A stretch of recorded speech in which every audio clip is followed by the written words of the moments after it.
C'est pour que vous puissiez aussi un petit peu partager mon quotidien. Voilà.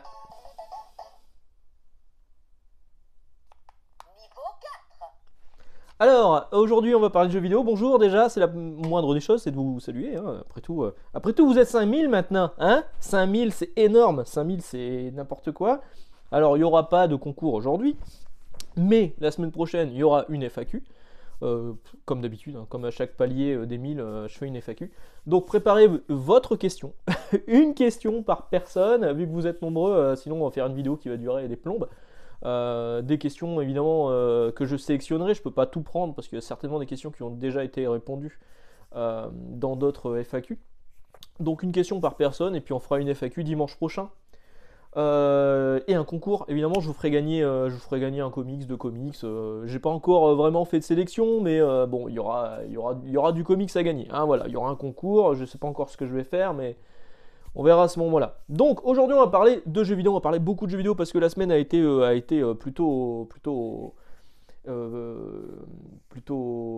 trouve pas mes mots, hein, c'est compliqué le dimanche. Hein, parce que oui, j'enregistre dimanche matin pour une diffusion, pour une mise en ligne ce midi à peu près. Parce que vous l'avez constaté aussi sur la vidéo de jeudi, je suis à la bourre sur plein de trucs. Alors commencez à vous y habituer. J'ai plus tellement de temps de préparer mes vidéos vraiment en avance et de les enregistrer en avance. Donc du coup, le jeudi, il y a de grandes chances que la vidéo arrive vers le midi et le dimanche, bah pareil, vers le midi parce que c'est chaud quoi. C'est chaud.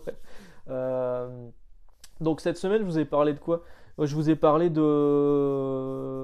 Je vous ai parlé... Oh oui, alors je vous ai parlé des sites de news que je suivais un petit peu. Alors vous avez été nombreux à me dire, t'as pas parlé de podcast. Et l'art audio, qu'est-ce qu'on en fait? Bah les podcasts, j'ai rien contre. Hein. Moi je faisais des podcasts il y a une dizaine d'années, quand j'étais sur Shmup et Moll, quand on avait créé un site de Shmup avec mon pote Yann. On faisait des podcasts régulièrement, on essayait de faire ça tous les mois, mais au bout d'un moment, c'était plus tous les 2 mois. On avait démarré un micro-cravate encore plus pourri que celui-ci. Le son était dégueulasse. Au fur et à mesure, on a amélioré la qualité avec un micro SingStar. Oui. Et puis à un moment, on nous a offert quelqu'un qui s'occupait du site, en fait, MK que je salue ici, nous avait offert une espèce de petite platine pour avoir un meilleur son et un meilleur rendu et qu'on ait chacun un micro et pas se passer juste le micro comme ça. Donc les podcasts, j'ai rien contre. Évidemment, maintenant, si j'en ai pas parlé, c'est parce que j'en écoute pas et j'aime pas trop parler de choses que je maîtrise pas. Donc j'ai pas tellement parlé de podcast, mais je savais que vous alliez en parler dans les commentaires et que vous alliez donner des conseils là-dessus, donc merci à vous. C'est vraiment cool. J'ai parlé également cette semaine des must-have, donc ça c'est une vidéo qui vous a plu, donc je reviendrai régulièrement sur les must-have qui sortent ce mois-ci. Je sais que là vous attendez que ce dimanche, là, aujourd'hui, je parle des Panini Big News, qui a eu toute la semaine avec de nombreuses annonces, avec des omnibus de partout. Il y a genre 2 omnibus par mois, enfin c'est n'importe quoi. Mais des superbes annonces aussi avec l'arrivée enfin des Epic Collections chez Panini en démarrant par des récits plutôt anciens. Bon, ok. Euh, mais j'en parlerai pas aujourd'hui parce qu'en fait il y a eu tellement d'annonces et il y a tellement de choses à dire à côté que si je faisais juste cette vidéo de dimanche avec une partie sur les Panini Big News, j'aurais pas assez de 20 minutes. Donc je vais faire une vidéo dédiée sur les Panini Big News, sans doute mardi ou jeudi, et on en parlera à ce moment-là. Sinon, bah, pas grand chose. Donc, je vous ai dit, on arrive à 5000 cas, donc c'est énorme. Je comprends pas, moi, pourquoi. Je suis content, hein, vraiment, je suis content, c'est cool. Ça change rien à ma vie, mais c'est vraiment cool. Merci aux nombreuses personnes qui passent me voir d'ailleurs là où je bosse, là où je suis ici. C'est toujours cool de pouvoir échanger, même si parfois j'ai pas vraiment le temps. Le boulot faisant que, on est parfois un peu débordé. À la droite à gauche, je fais passer les commandes, machin. Voilà. Et sinon, tout va bien. Je voulais vous faire une petite reco sur une amie qui nous a offert des trucs plutôt cool. Ah, ça, on lui avait demandé. Oui, on est des psychopathes. Et alors, c'est bien Chucky en mode doudou pour Charlie. C'est énorme, hein. C'est hyper cool, c'est hyper bien fait. Alors, non. Chucky Chucky n'a pas de sexe. Chucky est un ange, voilà. C'est plutôt cool et elle nous a offert également, et ça c'était complètement inattendu, un anneau de dentition en forme de chauve-souris, évidemment, parce que le papa il aime bien Batman. Voilà, c'est plutôt cool. C'est fait main, hein. C'est vraiment fait main, c'est hyper bonne qualité, c'est vraiment cool. Et son premier petit sac à dos avec une petite chauve-souris aussi, voilà. trop mignon, c'est trop mignon. Alors évidemment, je voulais mettre ça en lumière parce que je trouve qu'elle fait un travail absolument formidable. Merci Katie, c'est super classe, merci beaucoup. Euh, et si vous voulez retrouver, si vous voulez passer commande sur certaines choses, alors c'est pas une vidéo sponsor, hein. Cette vidéo n'est pas ma première vidéo sponsor. C'est juste que j'aime beaucoup Katie et j'aime beaucoup ce qu'elle fait et du coup je voulais en parler un petit peu. Donc si vous voulez passer commande, je mettrai le lien dans la description. Vous pouvez la retrouver sur Facebook ou Instagram sous le nom de Sweetie Pandy by Katie. S-W-2-E-T-I-E-P-A-N-D-I-E by Katie. Sweetie Pandy by Katie. Et elle prend des commandes, elle fait des tarifs imbattables. Parce que ça coûte une fortune, hein. Quand on fait des recherches sur internet, ça coûte hyper cher. Vraiment, c'est. Bah, merci à toi, c'est vraiment cool. On va parler des lectures tout de suite. On parlera de jeux vidéo après parce qu'il y a beaucoup de choses à dire sur les jeux vidéo cette semaine, je vous l'ai déjà dit. Donc, les lectures rapidement. Alors, je vous ai dit que Panini avait fait les Panini Big News, mais il y a aussi des trucs sur Urban. Donc, je pense que j'en ferai une vidéo dédiée aussi. Mashal. Mashal est sorti cette semaine, toujours aussi cool. C'est toujours aussi mal dessiné. C'est toujours One Punch Man au pays d'Harry Potter. Mais franchement, c'est bien, on passe un bon moment à le lire. C'est vraiment cool. Gantz I, Gantz E, le numéro 2, qui est juste un copier-coller de Gantz. Gantz, encore une fois, je vous le recommande fortement, c'est hyper bien. Et donc là, c'est juste le principe de Gantz, donc des gens qui meurent et qui se retrouvent dans une pièce enfermés avec une espèce de boule noire qui les envoie en mission contre des extraterrestres avec des armures. Enfin, eux ont des armures un peu badass. Et donc là, c'est exactement la même chose, mais dans l'époque médiévale japonaise. Et du coup, c'est que ça change sans changer. Mais c'est cool à lire, ça se lit hyper vite hein, parce que c'est quasiment que des combats et que des trucs où t'en mets plein la gueule. Mais moi j'aime beaucoup Gantz. Alors c'est scénarisé par le créateur de Gantz, mais c'est pas dessiné par lui. Mais par contre le trait il est quand même très très proche. Sinon, côté comics, ça c'était le manga. Côté comics, je me suis pris les Trésors de Marvel 1976 pour une raison complètement conne. Je suis né en 1976, donc il me le fallait, hein, voilà évidemment. Bon, à l'intérieur, il y a des récits emblématiques. Cette collection elle est plutôt sympa.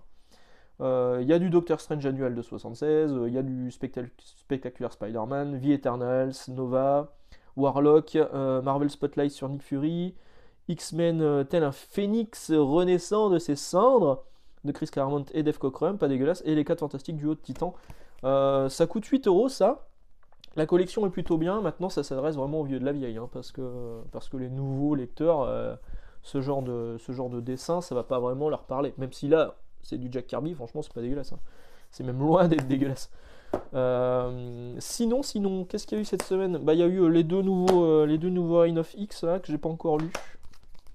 Le numéro 7 avec X-Force 18-19, Children of the Atom 2, New Mutant 16 et 17 et Cable 9. Pas encore lu, hein, donc pas d'avis pour le moment, même si bon, c'est pas, vous savez que c'est pas ma meilleure période, ma période préférée sur les X-Men. Dans celui-ci, Cable 10, Children of the Atom 3, Excalibur 20, X-Men 20 et Hélion 9 et 10. Bon, il y a au moins un petit peu de Hickman dans celui-ci. Je me suis pris Fantastic Four numéro 7 parce que je ne l'ai pas lu. Je ne l'ai pas acheté, hein. C'est du Dan Slott. En général, ceux-là, je les emprunte au boulot pour les lire. Et je me suis rendu compte que le 8 était sorti, que j'avais pas lu le 7. Donc j'ai emprunté le 7, j'emprunterai le 8 par la suite. Pour mon frangin, j'ai pris le Superman tome 1, l'ascension du Warlord, Superman Infinite, le nouveau, par Philip Kennedy Johnson et Daniel Sampere. Pas Sampellegrino, mais Sampere. Il y a du Kurt Swan. Non, je dis n'importe quoi. C'est héritier de Kurt Swan et de Danny Organ, c'est vrai qu'il y a un air, hein. Et j'ai pas d'avis non plus, je l'ai pas lu, j'avais pas tellement aimé la partie Superman dans le Warworld que j'avais lu dans DC Infinite Frontier. Bon, mon frère voulait le lire, je pense que je le lirai un petit peu avant. Et sinon, alors là c'est la belle surprise, je comptais pas du tout le prendre, hein, ce JSA, le Nouvel Age, parce que je trouvais ça un peu cher, même avec ma maigre remise librairie, je trouvais ça trop cher. Et il y a eu une vente solidaire qui s'est passée pas très loin de chez moi où un collègue s'est rendu, il y avait des cartons de comics récents, dont ça, hein, c'est récent, hein, à moins 40%. Le truc il m'est revenu à 20 balles. Bah je l'ai pris, gros volume. Est-ce que j'en ferai une vidéo dédiée? Je ne pense pas parce que c'est déjà un truc que je recommandais déjà à la base, même si j'avais expliqué qu'il manquait les épisodes d'avant. Parce que le run de Geoff Johns sur la JSA, il a duré un grand moment, et donc là, Urban a fait le choix de partir sur un moment où on n'a pas besoin de vraiment savoir ce qui s'est passé avant, mais moi, sachant qu'il manque des épisodes avant, ça me fait chier. Mais bon, bah, je suis content de l'avoir à l'esprit là, quoi, c'est vraiment cool. Et voilà, c'est tout pour les comics aujourd'hui. Je vous remets un petit coup de... pour gagner encore plus. Voilà, donc on va parler des jeux vidéo maintenant. Cette semaine, beaucoup de choses sur PS5 notamment. Pour les heureux possesseurs d'une PS5, c'est-à-dire qu'une PS4 Pro++. Même si là, pour une fois, avec Horizon Zero Dawn, c'est un peu justifié. Et surtout avec Cyberpunk, mais ça on va en parler. Donc j'ai fini Lost Judgment, enfin je l'ai fini cette semaine, il fallait absolument que je le finisse avant l'arrivée de Horizon Zero Dawn et de KOF 15. Je l'ai fini, je me suis régalé, alors j'ai quand même préféré le premier dans l'histoire, au niveau de l'histoire, et bon là ça parle beaucoup des bullies, du harcèlement scolaire. Enfin, pas que scolaire du coup, et bah, principalement scolaire du coup en fait, parce que mine de rien dans l'histoire c'est la base du truc et on revient sur des événements passés. Et vraiment c'est un super jeu, c'est un super jeu Lost Judgment. Maintenant ce que j'ai trouvé un peu dommage, mais ça il nous faut le coup à chaque fois, c'est que la team Yakuza, Ryoga Gotoku, quand ils font un jeu, et sur Yakuza 7 ils avaient fait un nouvel environnement, tout se passait à Osaka. J'ai perdu une connerie. Non c'est pas Osaka, j'ai une connerie, c'est... Ah merde, je l'ai plus en tête, mais c'est pas grave. Ils me le disent pas là. Bah non, on peut me le dire. Et du coup, ils ont réutilisé les environnements habituels de la série Yakuza et les nouveaux environnements qui étaient inédits dans Yakuza 7, ils les ont reclaqués dans Last Judgment. Mais c'était cool. Et c'est du vrai 18+. Hein. Là-dessus, ça démarre par un corps complètement calciné, qu'on voit bien un truc bien dégueulasse. Vraiment, c'est hyper bien, même si j'ai préféré le premier. Ensuite, cette semaine, il y a eu une conférence de la part de CD Projekt Red pour Cyberpunk pour annoncer enfin la version. Les photos derrière qui étaient complètement honteuses. Trompeuse même.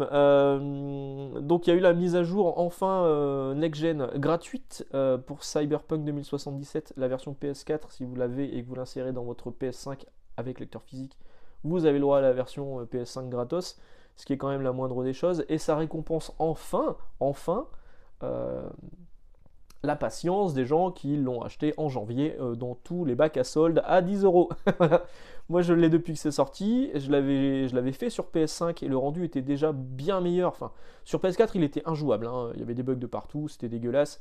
Et là sur PS5 c'était jouable, c'était un peu plus beau, il n'y avait pas de retard de texture, parce que sur PS4 il y a des moments où vous approchiez d'un personnage, c'est toujours le cas d'ailleurs, vous approchiez d'un personnage, il était tout lisse et sa texture de visage apparaissait en live devant vous, quoi. C'est débile. Et sur PS5, il n'y avait pas ça. Donc sur PS5, j'avais terminé le jeu en version PS4.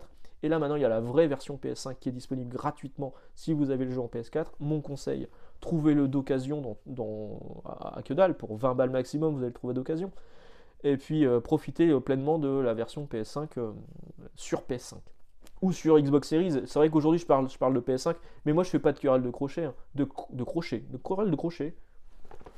Du crochet, non, des chorales de clocher. Voilà, je suis pas pro PlayStation, je suis pas pro Nintendo, peut-être un peu plus.